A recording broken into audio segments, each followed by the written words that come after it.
What's up, boys? It's your boy Bouncy here again, back with another video. This time, as promised, in my last video, I am going to make a tutorial on how to play the Holo CG game. So it's fast and easy. It's literally exact, kind of like Pokemon. Um, but yeah, if you're new to the channel, please consider liking and subscribing that video. And if there's anything I missed or anything that you think I should have mentioned, then please feel free to comment down below. And yeah, let's get started. So there's several things you need in order to play the card game. You need your Oshi, your favorite Holo member that you want to represent. You want to, just show off, hey man, I like this Holo member, right? That's why I chose this. And then you have your cheer deck. This is your main, this is your how we're going to perform our arts.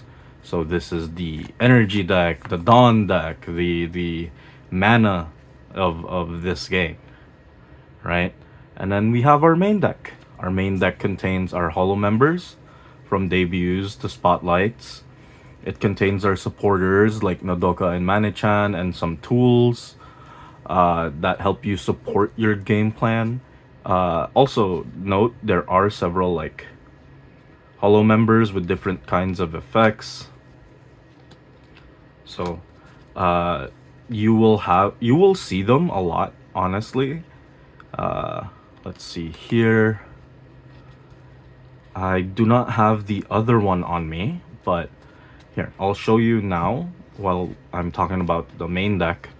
We have the collab effect. You'll see it by this symbol here. This happens when you collab with a Holo member. I'll show you how to collab later.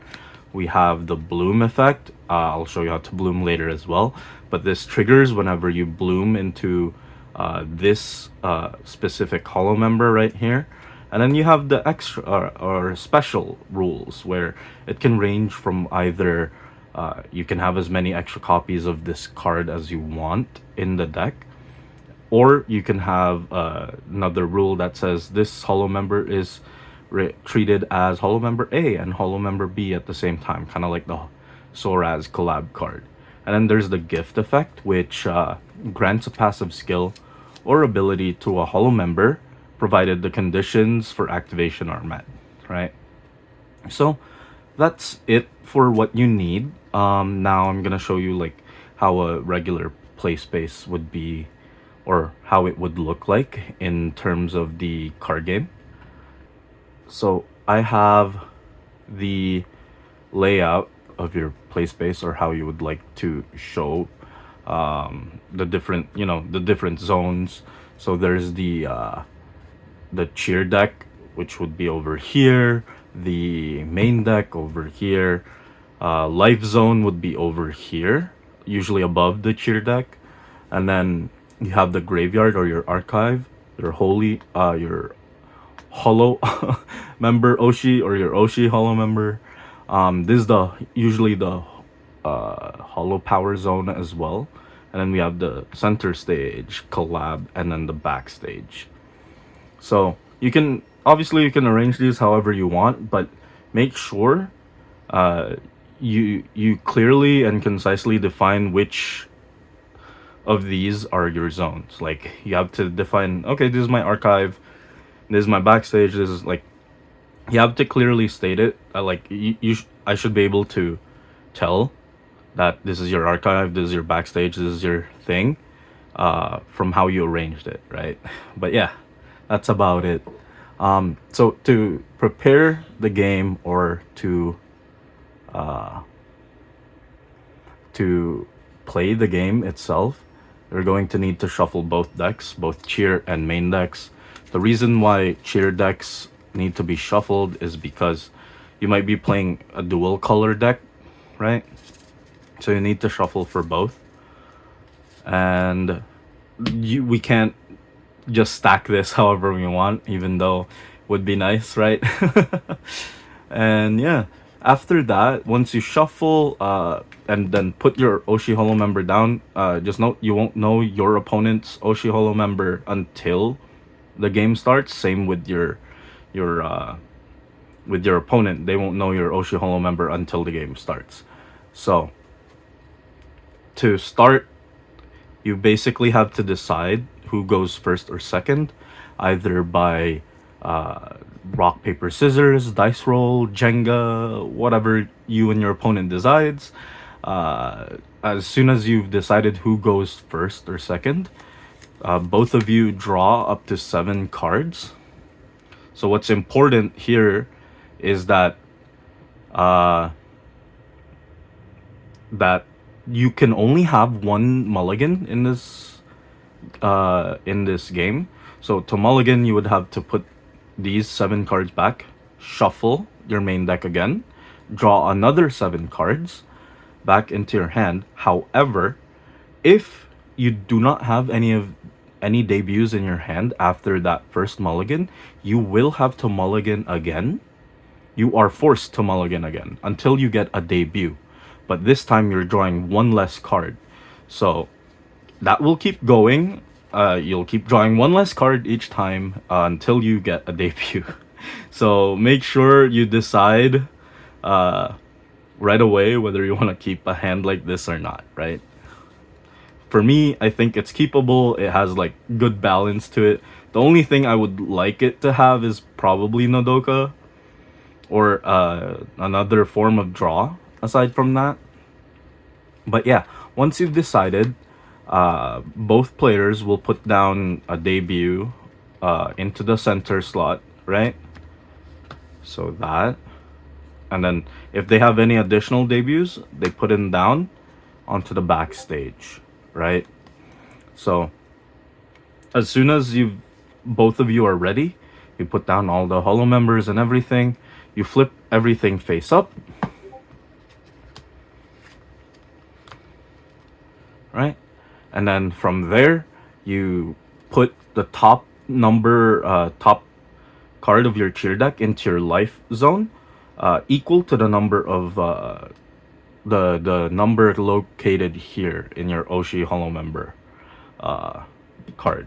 So for me, it would be 5 because I'm playing Suisei. So I have to put down 5 cards from my cheer deck, from the top of my cheer deck, face down. All right, and that's how you start the game. So there's several ways for you to outperform or win the game from here, right? Like how to outperform your opposing producer, right? So that's either to reduce their life down to 0, which is when one of the holo members goes down, like as soon as they've exceeded damage or they've received damage equal to the amount of HP, you will have to put them into archive, flip the top card of your life like this, and then attach it to one of your holo members. And then you'll keep doing that. You and your opponent will keep doing that back and forth until one of you hits 0 life here, right? Another way is to basically knock out all their present holo members on the field. Like the reason why you want to keep multiple debuts in hand is just in case if your opponent has a way to actually one shot, like if you only have one debut in hand and this is the only one, and your opponent somehow manages to just kill this outright or down it outright, you lose the game because you no longer have any holo members to perform with, right? Another way to win the game is for your opponent to deck out. So deck out is a term in card games where it just says, as soon as they try and draw and they don't have any more cards in their main deck and they do that, they lose the game automatically. So that's one other way for you to win the game. So now I'll show you the process or like phases of each turn. There's the reset step.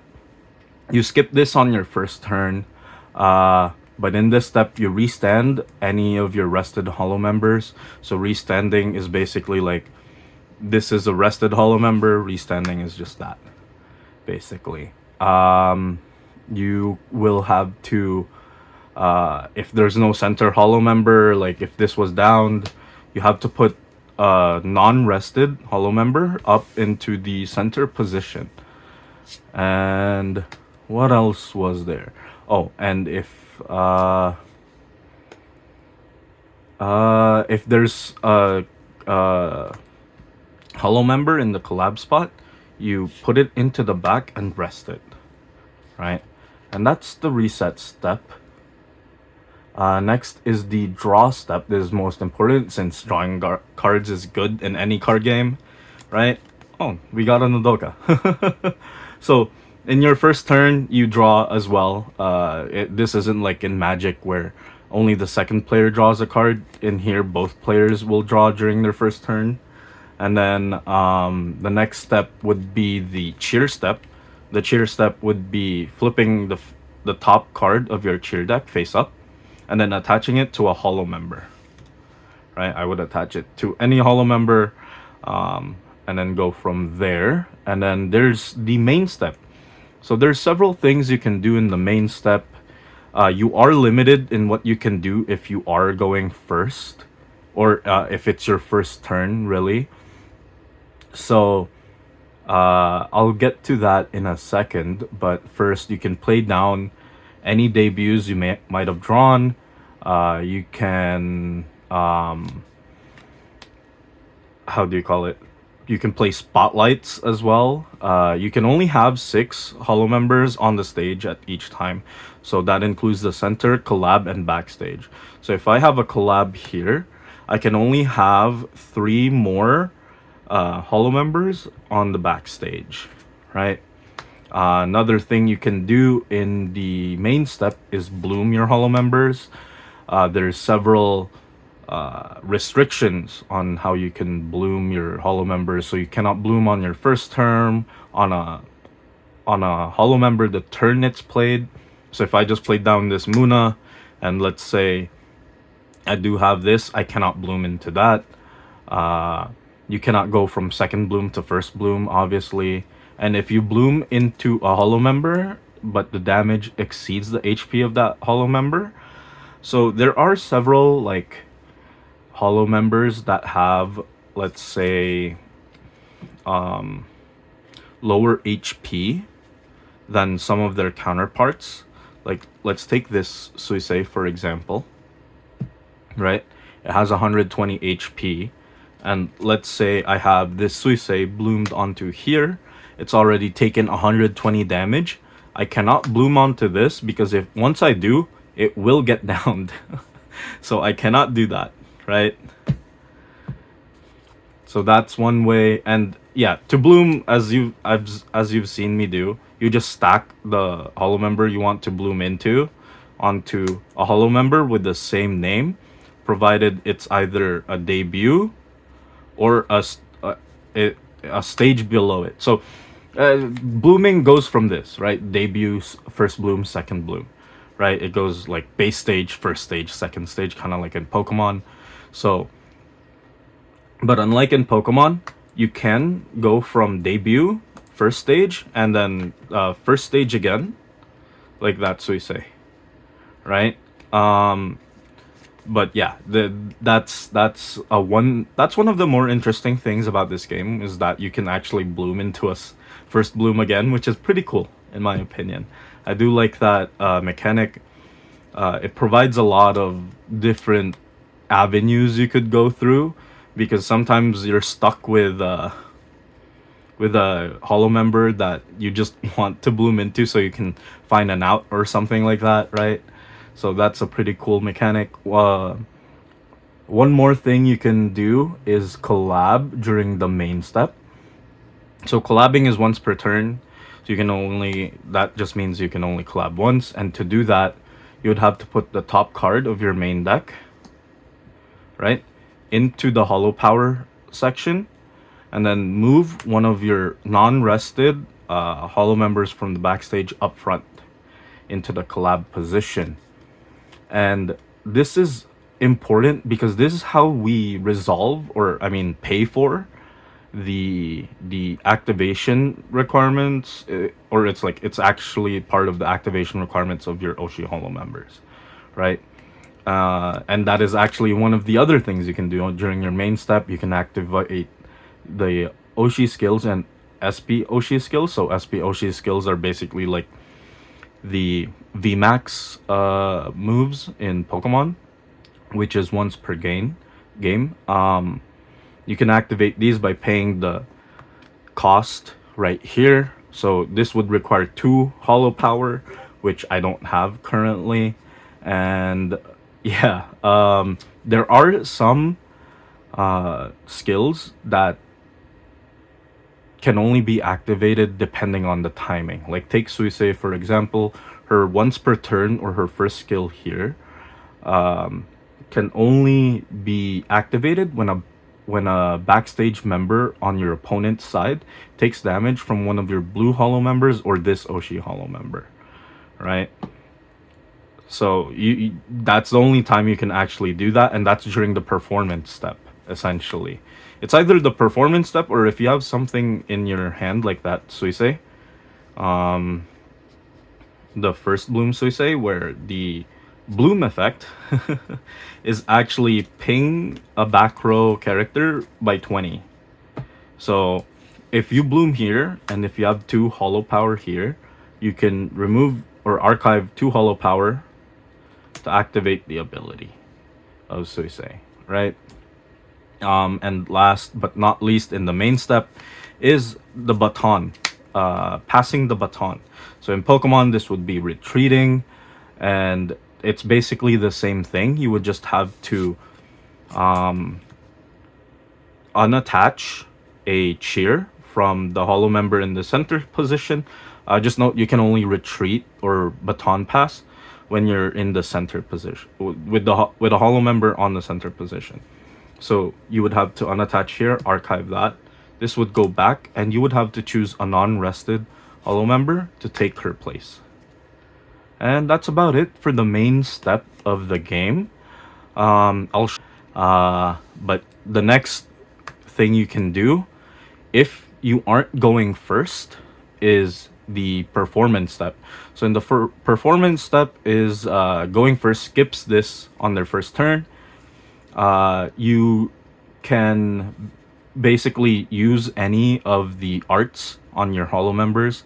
So as you can see here, this one requires 1 colorless or 1 generic cheer. So you can put any cheer or attach any cheer to this hollow member and perform its arts, but you would have to like for example, the second bloom one requires 3 blues here, right? If you can see the symbol there.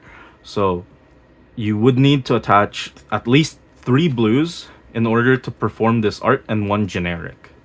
So that's how you would be able to perform any of the arts. This is the energy mechanic or the resource mechanic in this game. And you can choose either your opponent center or collab hollow mem and declare the art you will use. So let's say they have a collab and there's a center. The center, let's say we just wanted to focus on the center. Just declare, oh, I'm gonna use this art on the center, and then after that you will have to deal damage. We'll go to the calculation of damage after that. So deal damage is equal to the total of base damage plus advantage damage. So I should actually show you that. You see this plus 50 here. This means it gains plus 50 against any red hollow members. So I would deal 60 plus 50. That'd be 110 to any red hollow member. That's the advantage damage. And then from there you can place damage counters. I actually have a good way to track damage counters in this game, because this is like Pokemon. I've seen a lot of YouTubers play this game and they use the actual counters that come from the structure deck. But because I know the Pokemon ETBs here or Elite Trainer boxes have these dice which are used as damage counters for Pokemon, I just use these. They're pretty nice and useful. You get them from every ETB. Actually, a store might even just give you some because they open a lot of Pokemon product anyways. and they're just gonna toss it out. Like they must have some lying around, and I got these from just grabbing it from a store as well, and they just told me I could have it, right? So there's that. What else is there? Oh, and obviously, once a Holo member's HP reaches 0, you take life, right? And that's once you performed all the arts, you proceed to the next step, which is the end step. The end step is any abilities that would trigger during this turn will be activated, and any during this turn abilities will be deactivated, right? And then if you have no hollow center hollow mem, obviously put one from the top. But yeah, that's about it. That's all really on how to play the Hololive TCG. But yeah, that's basically it. And then yeah, hopefully y'all had fun. And if you're new to the channel, again, please like and subscribe. I work very hard on the thumbnails for these. It takes a while to get them, and yeah, hopefully I can provide more content for you guys later in the future. All right, bye guys.